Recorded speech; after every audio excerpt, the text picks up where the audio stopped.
Ella era una joven bella, amable, que amábamos inmensamente nuestra familia. Sin embargo, un día por el día se convirtió en un monstruo. Y hasta el día de hoy no entendemos qué fue lo que le sucedió, dijo María Deney cuando la entrevistaron por los crímenes que protagonizó su hermana mayor, Joana. Y luego de su arresto, declaró: a todos los por puro placer y diversión. Soy adicto. Y nada me excita más que cogerme con la sangre de mis amantes. Bienvenidos al Club de Investigadores Expertos. Bienvenidos a Historias Criminales. En el episodio de hoy, el sórdido y brutal caso criminal de Joana Deney. Hola, ¿cómo están? Si eres nuevo acá en el canal, queremos darte la más cordial bienvenida a nuestro club. Y estamos muy contentos que te unas a nuestra comunidad que día a día sigue creciendo, porque aquí compartimos la pasión por la investigación y el análisis de historias criminales de casos reales. Y por eso, si te suscribes a este canal, te garantizo que semanalmente compartiremos contigo historias criminales famosas, pero lo más importante es que al final de cada video, apoyados en la criminología y la criminalística, analizaremos esta historia y esto nos acercará a una respuesta, a una explicación sobre las conductas irracionales, macabras y brutales de estos criminales. Porque conocer la historia es una cosa y otra, mucho mejor, es entenderla y saber la verdad. Así que, si aún no te has suscrito a este canal, hazlo ahora y no te quedes fuera del club. Si estás listo, arrancamos. Esta es la historia criminal de Joana Deney, quien creció como una niña dulce y que se transformó en un monstruo.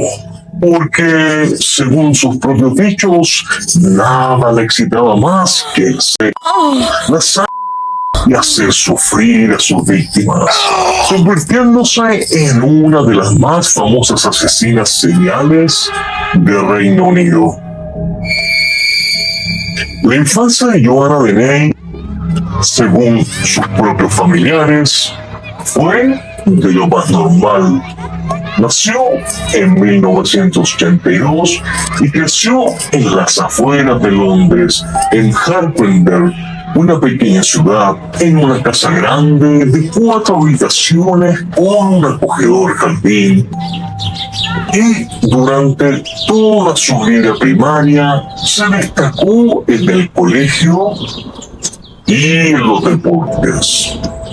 Las dos hermanas, Joana y María, que tenían 3 años menos, compartían una habitación con camas marineras, eran muy unidas y hasta habían creado su propio vocabulario secreto.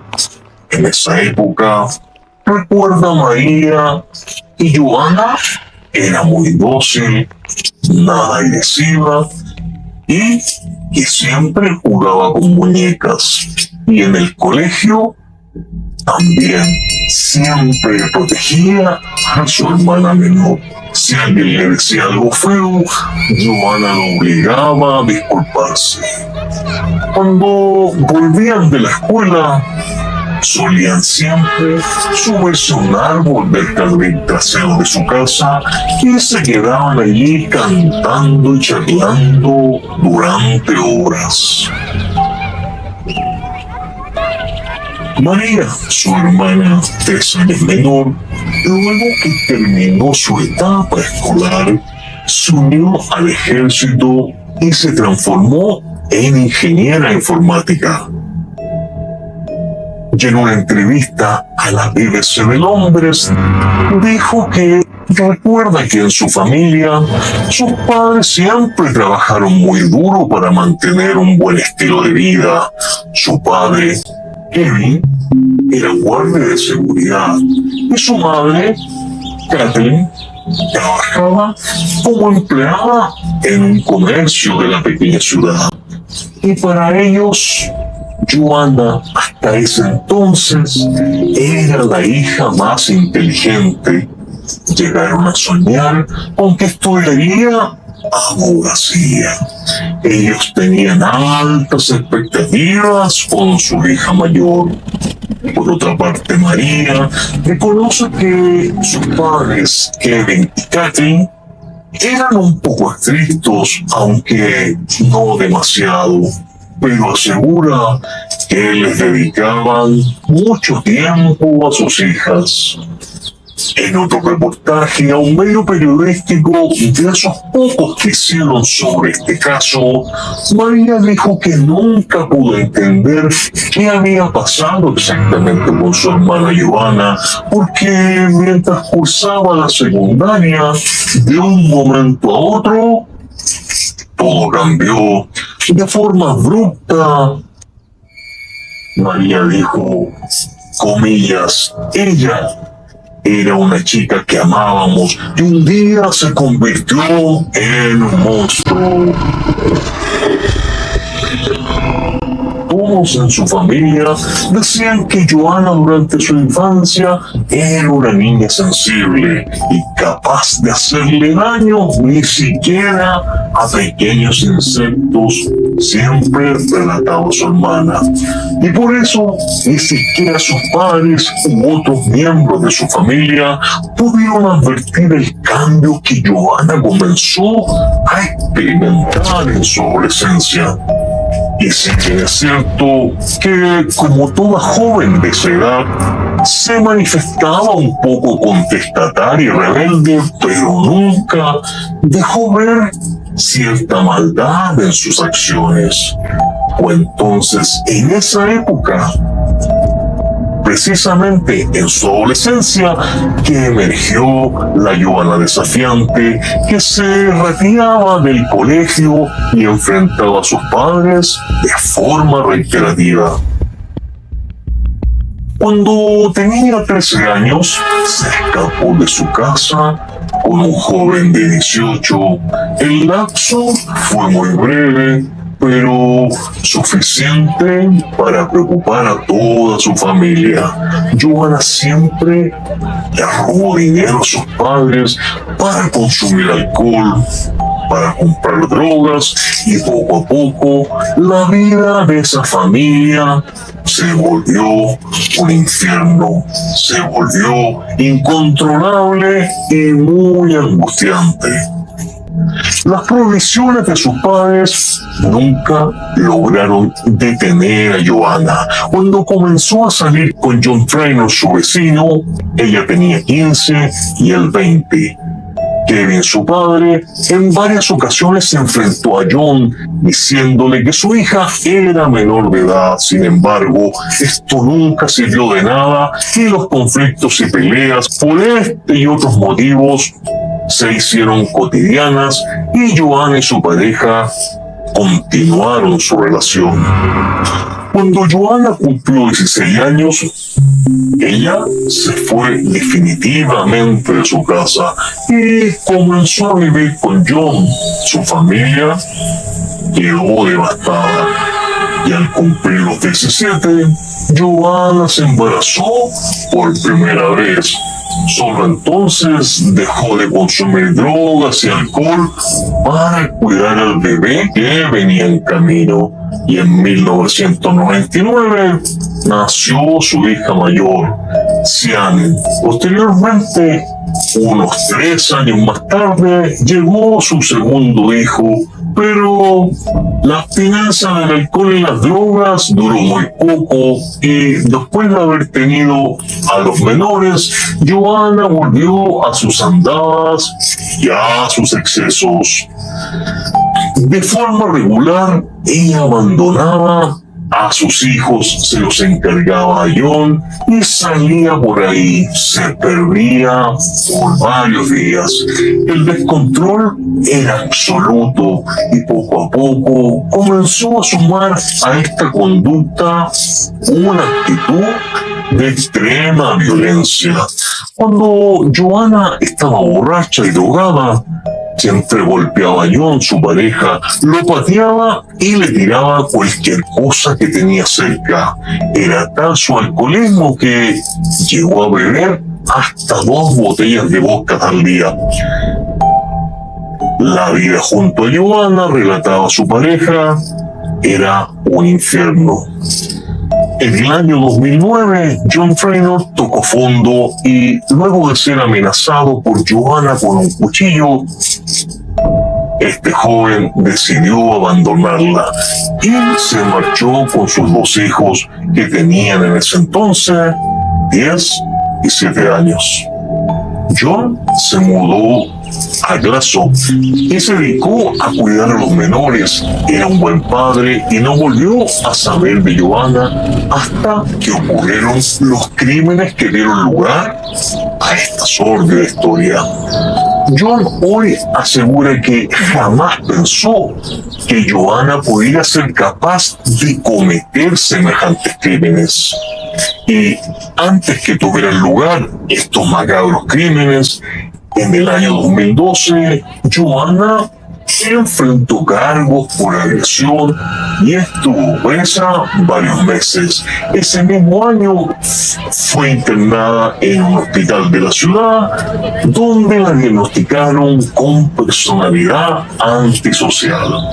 Al ser dada de alta de este hospital, recurrió a una agencia inmobiliaria llamada Kiklet para hallar una habitación donde poder residir.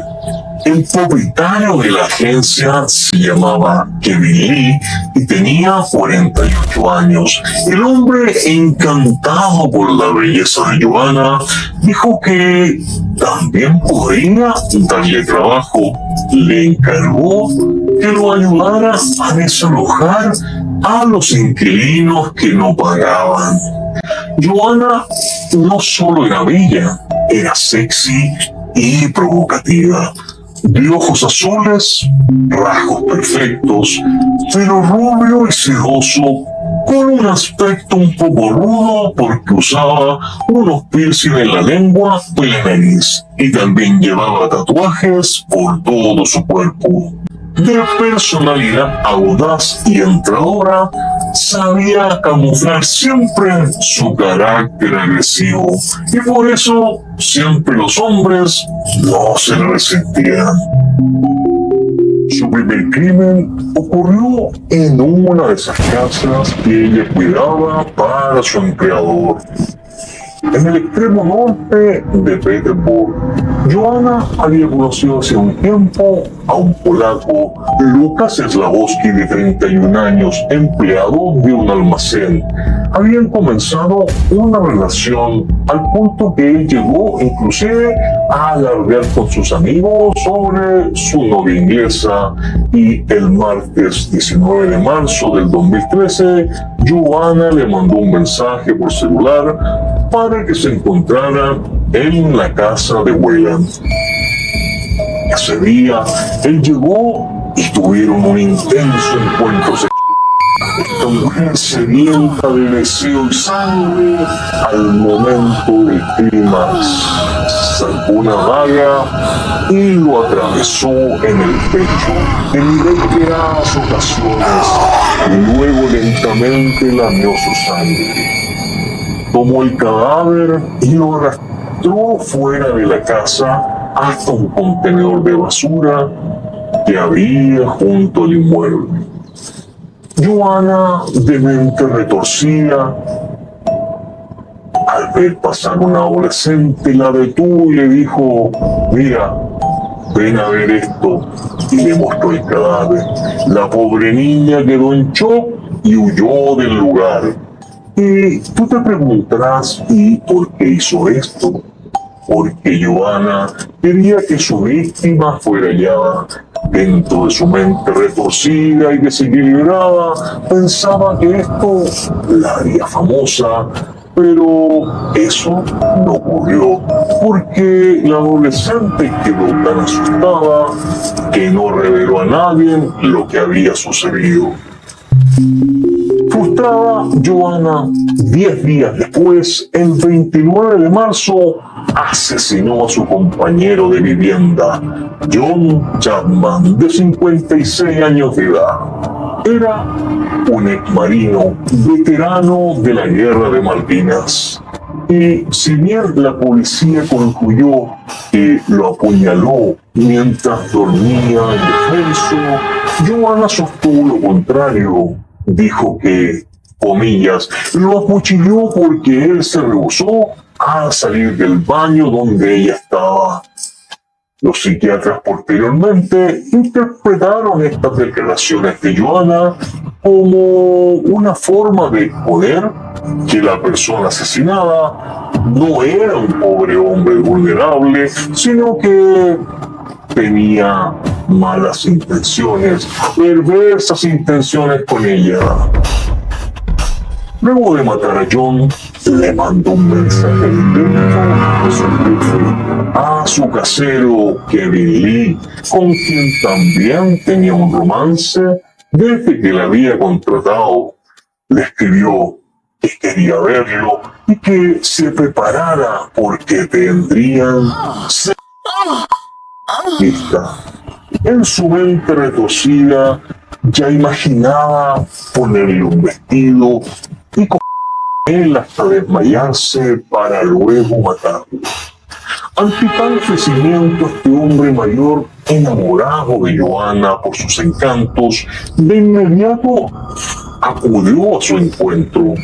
La cita era en aquella casa donde Johanna había asesinado a Lucas días antes. Y de forma similar a su crimen anterior, luego de mantener relaciones con este sujeto, al momento de llegar al clímax, tiró su cuerpo, sacó el puñal y 5 veces lo clavó en su pecho, perforando sus pulmones y su corazón.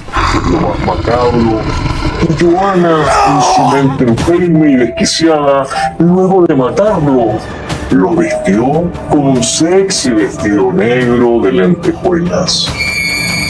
Para ese momento, Johanna ya tenía 2 cuerpos en 2 casas diferentes y por eso necesitaba ayuda. Llamó a Gary Stretch, un delincuente fichado por la policía de gran contextura y a quien había conocido mientras trabajaba con Kevin Lee. Y le dijo textual: ups, lo hice de nuevo. Y al parecer, según trascendió, también habría tenido un amorío con este sujeto, quien accedió a ayudarla a desaparecer los cuerpos. Y para lograr su cometido, Gary Stretch sumó a otro hombre, un cómplice. Su nombre era Leslie Layton, de 36 años de edad, quienes ayudaron a Johanna a ocultar los cuerpos. Estos sujetos en ese entonces también vivían en la misma vivienda de Johanna y le ayudaron a deshacerse de los cadáveres, tirándolos a una zanja en un área rural no muy lejos de la ciudad. El cuerpo de Kevin Lee, vestido provocativamente con el traje de mujer, fue dispuesto de una manera muy particular, algo que sugería que todo había sido pensado o premeditado, como una especie de venganza para confundir a las autoridades. El día 2 de abril, Gary conducía su auto, llevaba a Johanna a dar un paseo cuando la escuchó decir: quiero volver a matar, quiero divertirme. Johanna estaba cebada. Sí, aunque sabía que la policía la buscaba, eso no la detuvo. Y ese mismo día, luego de unos minutos, Gary detuvo su coche para que ella pudiera hacerlo nuevamente. Al azar, sí, al azar, Joanna escogió a un hombre que paseaba a un perro por el lugar.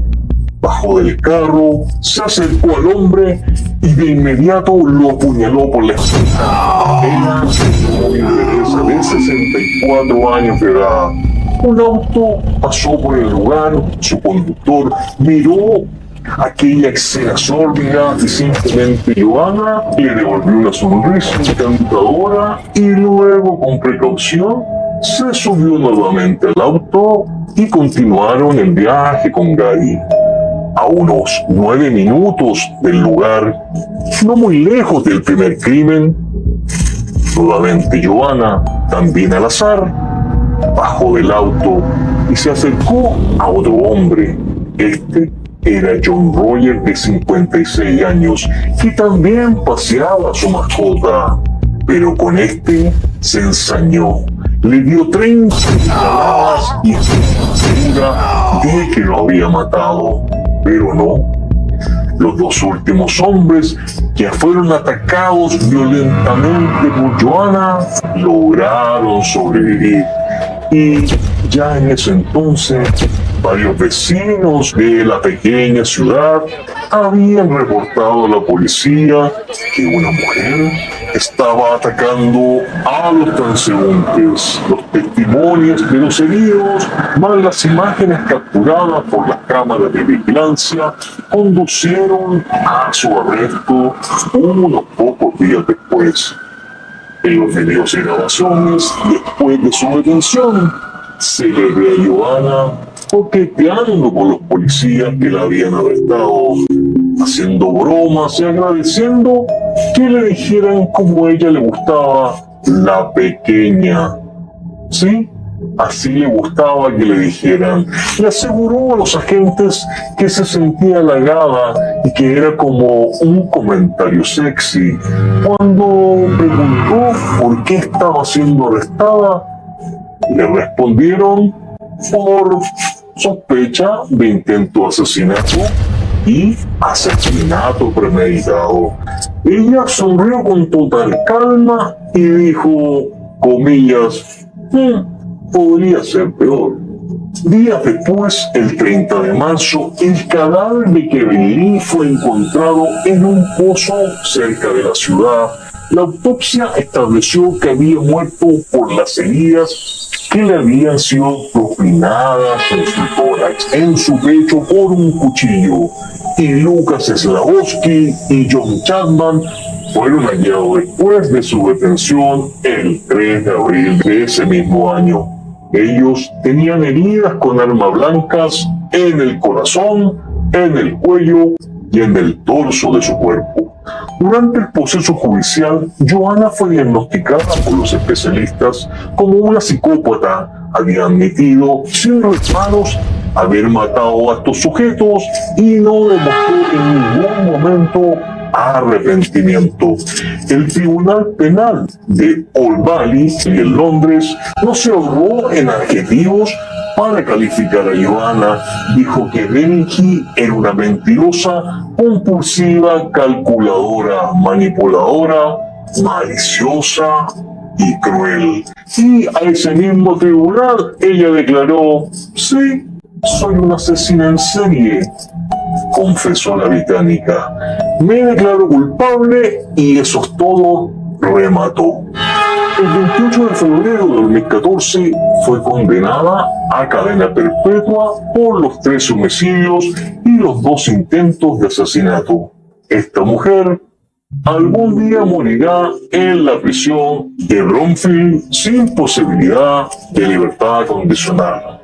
Y como un antecedente complementario a esta historia criminal, fue en los años 70 que el agente del FBI, Robert Ressler, popularizó la expresión comillas, asesino en serie, para referirse a todos aquellos homicidas que habían matado a 3 o más personas, aunque estos tipos de asesinos están documentados desde el siglo XIX.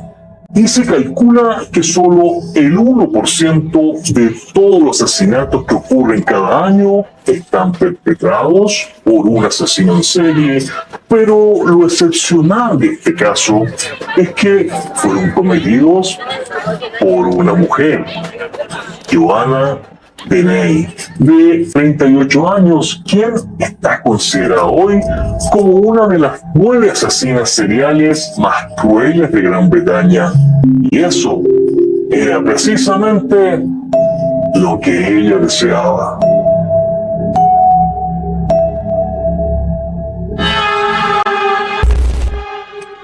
Bien, realmente esta historia es impresionante y sórdida a la vez, ya que esta mujer inglesa disfrutaba asesinando a sus víctimas y, según trascendió en una entrevista posteriormente, ella declaró que tenía pensado terminar con la vida de 9 hombres más para conseguir más fama que Bonnie y Clyde.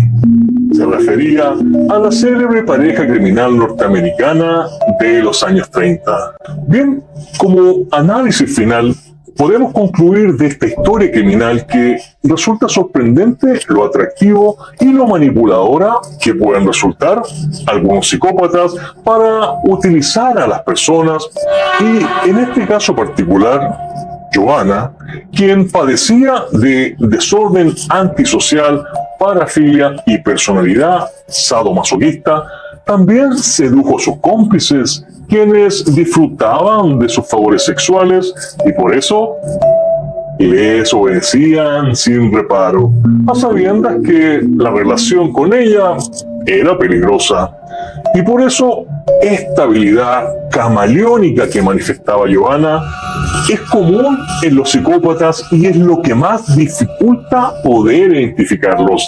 Y esto lo comprobó también Christopher Berry-Lee, un escritor que escribió un libro sobre la historia de Joanna, donde explica que a través de sus entrevistas tomó contacto con esta mujer y ella le escribió inclusive posteriormente desde la cárcel varias cartas, y en estas cartas ella usaba siempre un lenguaje amable, una caligrafía hermosa y un vocabulario perfecto. Esta mujer se mostraba como un personaje tranquilo y contenido, y por eso este escritor señaló, comillas, ella quería impresionarme, pero este escritor tuvo acceso al expediente del caso, ya de investigación criminal, que mostraba su verdadera identidad.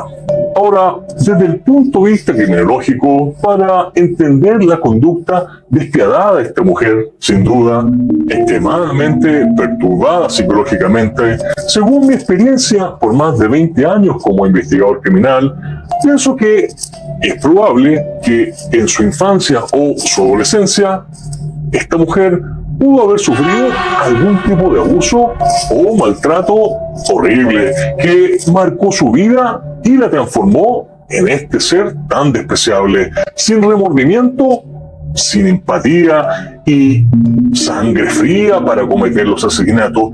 Y esta apreciación yo la fundo en que Joanna no solo era violenta en su vida normal y cotidiana, también lo era en sus encuentros íntimos y esto no sucede sin una razón.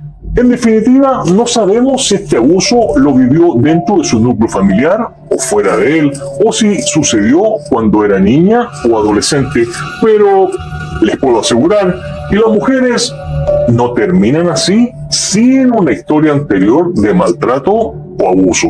Porque desde el punto de vista de mi experiencia, siempre las víctimas se convierten en perpetradoras, se convierten en victimarios y es muy común Por ejemplo, en el bullying, seguramente habrás escuchado de este fenómeno que se da mucho en los colegios, donde los adolescentes que abusan y agreden a otros niños siempre son agredidos también por sus progenitores u otras personas que lo rodean, y estos replican este comportamiento con sus compañeros, porque estos jóvenes necesitan sentirse poderosos. Es como un antídoto a sentirse impotentes y abusados. Por otra parte, la conducta de Johanna, sus propios dichos y su estrella tatuada en una de sus mejillas exterioriza un claro deseo o necesidad de querer brillar y alcanzar fama sin mediar consecuencias o a un alto costo que cobró la vida de 3 personas inocentes. Bien, estas son solo hipótesis y no puedo precisar 100% cómo surge el detonante de este tipo de conductas criminales, y por eso voy a dejarte aquí una pregunta en pantalla para saber tu opinión acerca de este caso. Te pido que la respondas, que comentes, para que te transformes en parte activa de este proceso de aprendizaje de habilidades investigativas y criminalísticas. Y por supuesto, como siempre te pido, si te ha gustado este video, apóyanos y dale un like, porque de esta manera nos ayudas a que YouTube le muestre este contenido a otras personas. Y la pregunta es, según tu perspectiva, visión y punto de vista, ¿cuáles fueron los reales motivos que llevaron a Johanna a cometer estos 3 sangrientos crímenes? Bien, eso es todo, y recuerda que tú ya tienes nuestro compromiso de entretenerte y compartir valioso conocimiento contigo semana a semana. Y ahora esperamos que tú nos retribuyas simplemente dándole un like a este video, suscribiéndote a este canal y compartiendo con quien tú desees este entretenido contenido. Ahora me despido, un abrazo y en solo unos días nos vemos nuevamente en el club.